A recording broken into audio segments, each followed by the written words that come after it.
There's a clock tower in Hereford where the names of the dead are inscribed. We try to honor their deeds, even as their faces fade from our memory.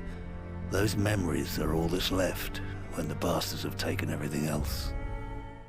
I think that clip I used in the opening from Modern Warfare 3's campaign back in 2011, I think really captures how some people out there are feeling right now about the recent tragedy that occurred in regards to Charlie Kirk, which I didn't really know Charlie Kirk whatsoever. I didn't even really watch him too much. I knew of him. I wasn't an avid follower of him. I didn't agree with everything he had to say, but he did bring a lot of debate and common sense to some people with some of his debates that I did watch. And it's unfortunate and it's a tragedy, plain and simple. And it really seems after 24 hours this has happened that it was a political hit of some kind and that it was somebody that took a shot at him from 200 yards away, which is just even more suspicious that they still haven't even caught the suspect and they're still trying to figure out details and everything, which only screams further that this was coordinated. To what end and who did it is all up in the air. I'm sure everybody has their own theories, but I don't want to talk about that in this video. I just want to talk about, I guess, a little bit of the lasting impact and legacy that Charlie is going to be leaving behind, because he now leaves 2 kids and a wife behind, and it's sad. It really is. It's just sad and tragic and unfortunate for them because they're going to have to grow up without a father, and that's never anything easy or nice to have to put up with. And just the amount of rage I've seen from people on the right looking at it from a bird's eye view, and then how people even have just been coming out and saying that, you know, they're either glad or thankful that he was killed or something, which is just so unreal. Like, how desensitized and insane and crazy and mentally ill do you have to be to even say a phrase like that?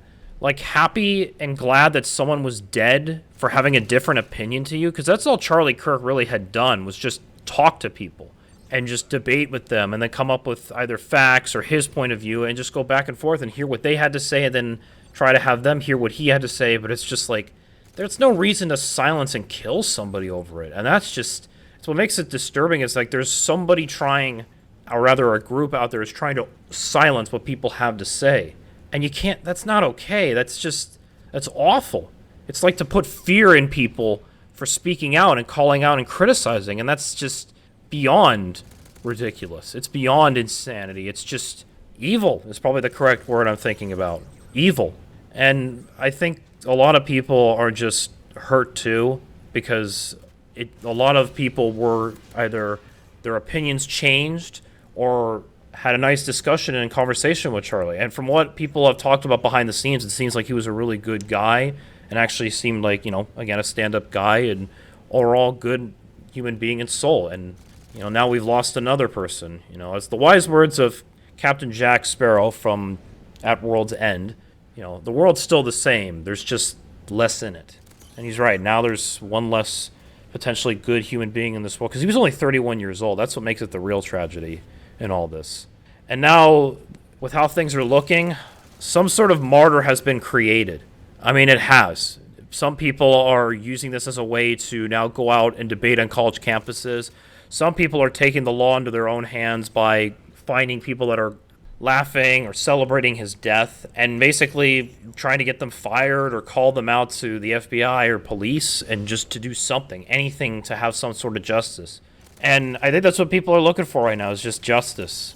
Anything to kind of quell the sort of diverse nature that the political climate has been, not only in the last 10 years, but even the last couple of years, like 3 years, I'd say, of just how angry people have gotten. And it's scary to even look and see how this is going, because now a lot of people are worried a civil war is going to happen because of this. So we're just getting closer and closer to that inevitability of it happening, and that's just crazy to imagine that we're going to get a sequel to the Civil War. All jokes aside, obviously, you know, this is still a scary situation we could be faced with, and I don't even know if I would even be ready for this. You know, I mean, I got emergency food, but again, besides from that, I don't really have any other kind of combat training. Maybe that should be a wake-up call to do something about it. But still, just the amount of people that are wanting to take vigilantism and do something.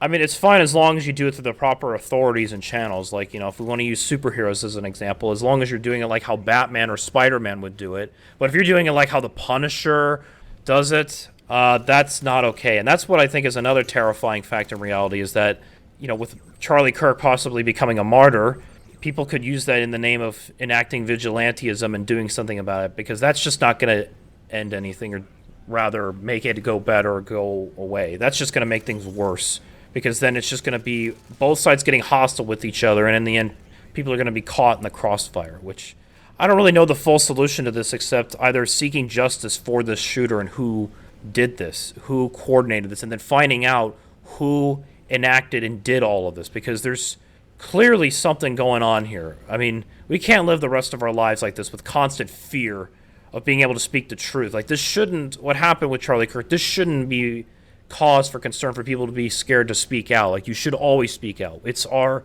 at least here in America, in the U.S., it is our First Amendment right to do that, provided we're not calling action for violence or domestic terrorism or any kind. As long as we don't do that, then things should be fine. But still, it's still a terrifying reality we could be seeing ourselves with, is that I still pray and hope that we won't be seeing a lot more vigilantes going out and enacting things in the name of Charlie Kirk, because Charlie Kirk wouldn't want that. He never came off that impression of wanting to start and quell violence and anger in people to, take up arms and do something about it. Like, that's never what he inspired, from what I gathered from the guy.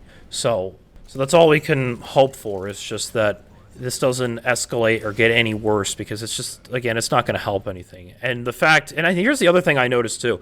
This happened the day before 9/11, which is, the date of this video that I'm recording, which is just crazy to me that, like, this happened right before 9/11, which happened 24 years ago on this day. Like, that's just wild that this was, like, anyone notice that, like, the timing of this is just right before 9/11?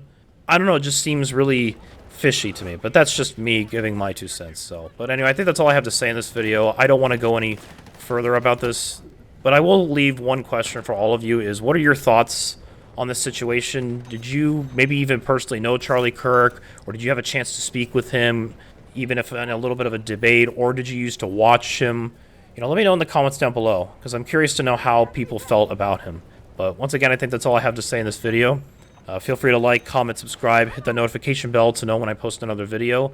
Also going to plug in my Rumble here. There's a link in the description if you want to check it out, just as a sort of backup, because you never know what might happen with YouTube. But also, I also want to extend my heartfelt prayers and condolences to Charlie Kirk's family. And as I get ready to, as I'm recording, go to my Bible study, I'm definitely going to be seeking prayer for his family and peace. Because, yes, Charlie Kirk may have been welcomed into the arms of the Lord, but right now we are still on this planet, and we have to still kind of pick up the pieces and keep going. So anyway, I'll see you guys with another video. Y'all take care and have a good rest of your evening, and God bless you, and hope all of you can find some peace if this situation has been bothering you.